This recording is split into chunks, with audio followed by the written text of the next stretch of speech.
नमस्कार ड्रायव्हर भावांनो, कालच जुन्या वाहनांना एक जबरदस्त धक्का देणारा निकाल आलेला आहे. अरे आधीच डब घ्यायला आलेला हा गाडी धंदा, त्याच्यामध्ये आता वाहनाचं वर्ष 15 वरून 10 करण्यात आलं. म्हणजे तुमचं जर जुनं वाहन 15 वर्षाचं झालं असेल ते मोडकळीस निघू शकतो. म्हणजे जुनं वाहन तुम्हाला ठेवायचं असेल तर पहिल्यांदा आपल्याला 4,000 रुपये पासिंगला लागायचे उदाहरणार्थ.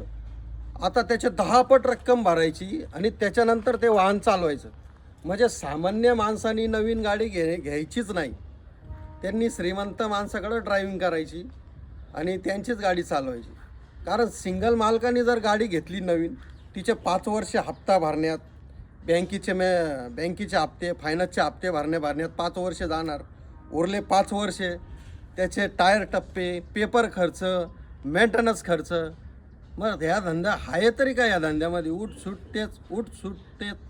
अहो इतका परेशान धंदा झालेला आहे हा ड्रायव्हिंग धंदा. आणि त्याच्यामध्ये एवढे कठोर नियम आलेले, हिशोबाच्या पलीकडं अनेक प्रकारचे टॅक्स. त्याच्यामध्ये गाडीवाला एकदम हातबल झालेला आहे. हॅशटॅग गाडी धंदा.